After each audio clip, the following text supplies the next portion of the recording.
थोड़े वर्ष पूर्व के तो हमारे भूतपूर्व राष्ट्रपति डॉक्टर अब्दुल कलाम जी, ये सारे सफलता के शिखर पर पहुंचे हैं। तो ये उन्होंने कैसे किया? उनके पास भी हमारे जैसे ही 24 घंटे ही थे, परंतु उन्होंने अपने समय का उचित नियोजन किया था। उन्होंने कभी भी अपना समय व्यर्थ नहीं गवाया। इसके कारण वो सफल हो पाए। तो आज हम यही बात सीखने वाले हैं कि नियोजन करने से हमें क्या लाभ होगा। तो इसके लिए आज ना हम दो छोटे छोटे बालकों का उदाहरण देखने वाले हैं। तो पहला जो है ना, उसका नाम है केतन। वो बिल्कुल नियोजन नहीं करता। और दूसरा है रतन, तो वो बहुत ही अच्छे से सुनियोजन करता है। अब पहले हम देखेंगे नियोजन न करने वाला केतन, उसका जीवन कैसे चल रहा है। तो इस केतन का कैसे हो रहा है ना, वो कुछ भी नियोजन ही नहीं करता। कोई भी काम वो समय में करता नहीं। जब मन चाहे तब वो काम शुरू करता है। तो इसके कारण क्या होता है, जो काम आधे घंटे में हो सकता है ना, उसके लिए उसे 1 या 1.5 घंटा लगता है। इसके कारण पूरे दिन में उसके 2 या 3 घंटे व्यर्थ जाते हैं। बाद में क्या होता है ना, जो काम सामने आया वो उसने किया, बाद में और कुछ दिखाई दिया वो काम किया। ऐसे करने से वो कुछ कुछ महत्वपूर्ण काम भूल भी जाता है। उसके मन में हमेशा हड़बड़ाहट रहती है, मुझे ये करना है, ये करना है। ऐसे बहुत विचार भी उसके मन में सदैव चालू रहते हैं। और अगर कोई काम गलती से वो रह गया करने का, तो उसके कारण मन में चिड़चिड़ाहट आती है। उस काम से उसे आनंद भी नहीं मिलता। ऐसे सब उसका जीवन चल रहा होता है और उसका सारा समय इन सारे विचारों में जाता है। उसके कारण मैं और क्या अच्छा काम करूं और मैं क्या कर सकता हूं, वो ये बात सोच भी नहीं सकता। इस तरीके से केतन का पूरा जीवन जा रहा है। अब हम दूसरा जो बालक है ना, रतन, तो उसका देखेंगे। रतन उसके सारे कामों का अच्छे से नियोजन करता है। दूसरे दिन उसे क्या क्या काम करने हैं, वो सारा वो पहले दिन ही सब देख लेता है।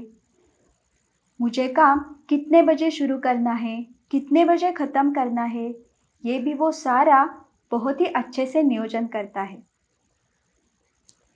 उसके कारण क्या होता है, तो कोई भी काम करते समय उसको कोई हड़बड़ाहट नहीं रहती।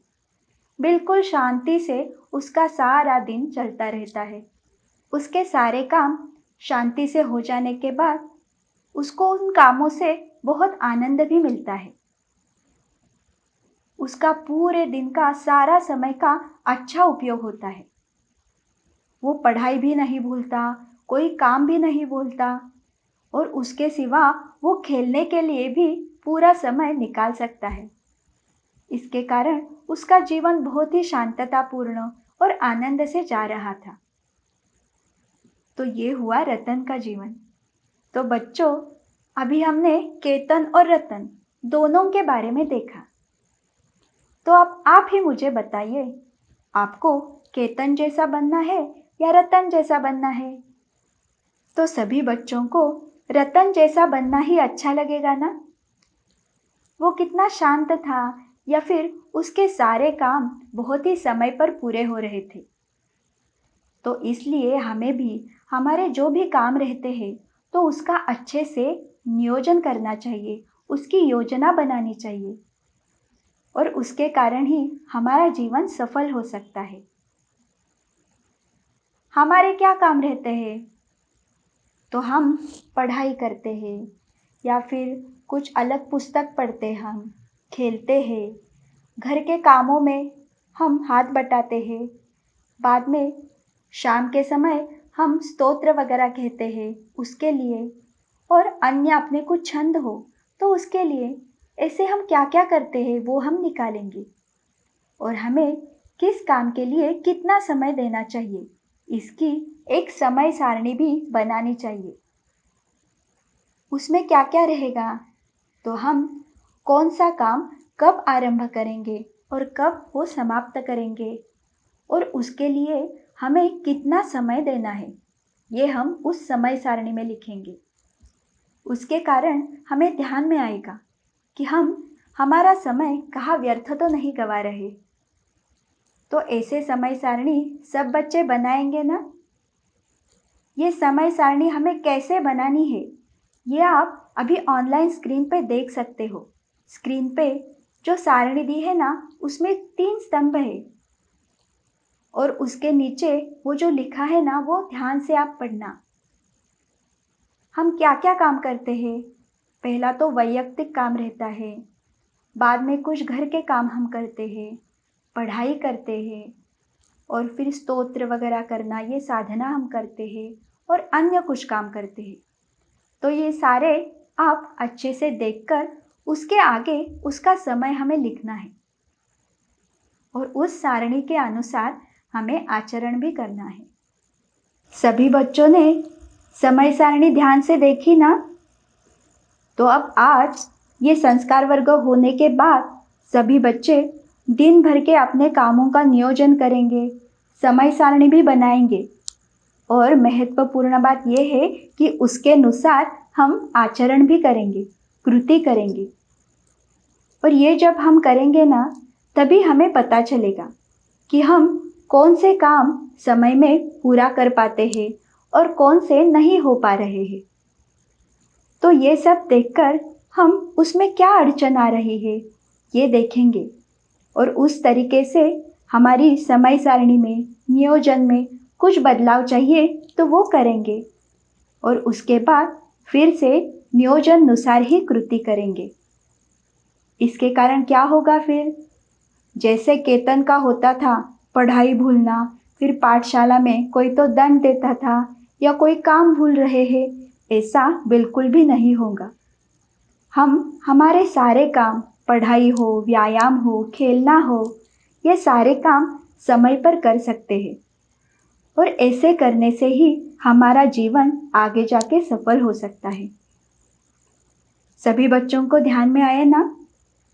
समय बहुत ही महत्वपूर्ण है। एक बार समय गया तो फिर वो वापस नहीं मिलेगा। इसलिए अभी से, इसी छोटे उम्र में ही हमें समय का नियोजन करना सीखना चाहिए। इसीलिए आज हमने संस्कार वर्ग में ये महत्वपूर्ण विषय लिया है। तो सभी बच्चे अब समय का सुनियोजन करेंगे ना। ठीक है, अब हम आगे की ओर जाएंगे। आज हम स्तोत्र सुनेंगे। आज भी हम श्री गणपति अथर्व शीर्ष ये स्तोत्र सुनने वाले हैं। जिन बच्चों के पास उसकी पुस्तिका हो तो वो अपने साथ लेकर बैठे और उसे देखकर फिर ये स्तोत्र वो कहेंगे। सभी अपने हाथ जोड़ेंगे और श्री गणेश जी के चरणों में बैठकर हम ये स्तोत्र कह रहे हैं, ऐसा भाव मन में रखेंगे, और पूरा मन लगाकर एकाग्रता से हम इस स्तोत्र का पठन करेंगे। चलो अब हम श्री गणपति अथर्व शीर्ष को आरंभ करते हैं। ओम भद्रं कर्णेभिः शृणुयाम देवा, भद्रं पश्येमाक्षभिर्यजत्राः, स्थिरैरङ्गैस्तुष्टुवांसस्तनूभिर्व्यशेम देवहितं यदायुः। ॐ स्वस्ति न इन्द्रो वृद्धश्रवाः, स्वस्ति नः पूषा विश्ववेदाः, स्वस्ति नस्तार्क्ष्यो अरिष्टनेमि, स्वस्ति नो बृहस्पतिर्दधातु। ॐ सहना भवतु, सहनौ भुनक्तु, सह वीर्यङ्करवावहै, तेजस्विनावधीतमस्तु मा विद्विषावहै। ॐ शान्तिः शान्तिः शान्तिः।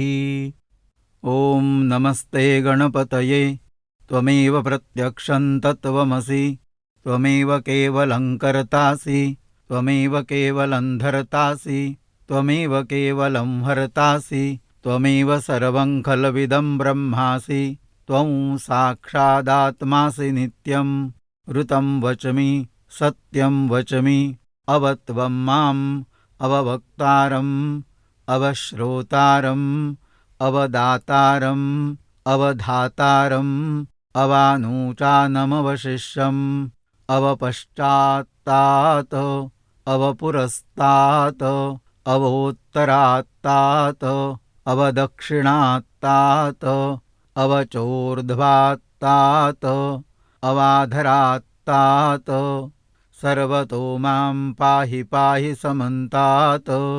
त्वं वाङ्मयस्त्वं चिन्मयः त्वमानन्दमयस्त्वं ब्रह्ममयः त्वं सच्चिदानन्दाद्वितीयोऽसि त्वं प्रत्यक्षं ब्रह्मासि त्वं ज्ञानमयो विज्ञानमयोऽसि सर्वं जगदिदं त्वत्तो जायते सर्वं जगदिदं त्वत्तस्तिष्ठति सर्वं जगदिदं त्वयि लयमेष्यति सर्वं जगदिदं त्वयि प्रत्येति।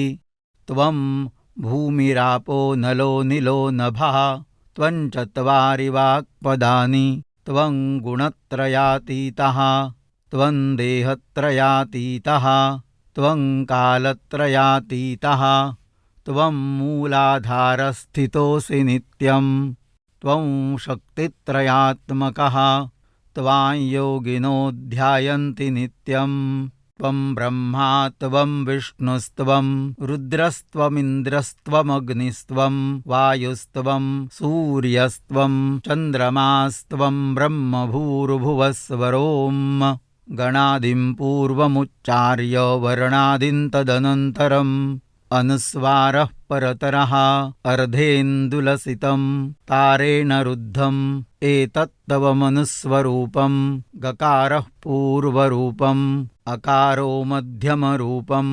अनुस्वारश्चान्त्यरूपम् बिन्दुरुत्तररूपम् नादः सन्धानं संहिताः सन्धिः सैषा गणेशविद्या गणकऋषिः निचरुद्गायत्री छन्दः गणपतिर्देवता। ॐ गं गणपतये नमः। एकदन्ताय विद्महे वक्रतुण्डाय धीमहि तन्नो दन्तिः प्रचोदयात्।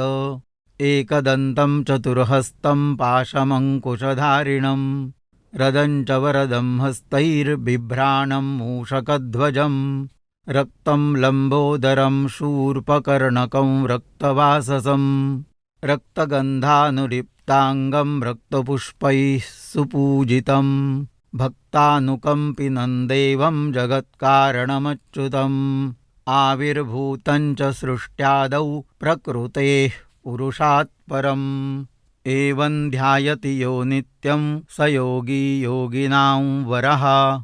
नमो व्रातपतये नमो गणपतये नमः प्रमथपतये नमस्ते अस्तु लम्बोदरायैकदन्ताय विघ्ननाशिने शिवसुताय श्रीवरदमूर्तये नमः। ॐ एतदथर्वशीर्षंयोधीते सब्रह्मभूयाय कल्पते स सर्वविघ्नैर्न बाध्यते स सर्वतः सुखमेधते स पञ्चमहापापात् प्रमुच्यते सायमधीयानो दिवसकृतं पापन्नाशयति प्रातरधीयानो रात्रिकृतं पापन्नाशयति सायं प्रातः प्रयुञ्जानो अपापो भवति सर्वत्राधीयानोपविघ्नो भवति धर्मार्थकाममोक्षं च विन्दति। इदमथर्वशीर्षमशिष्याय न देयं यो यदि मोहाद्दास्यति स पापीयान् भवति सहस्रावर्तनात्।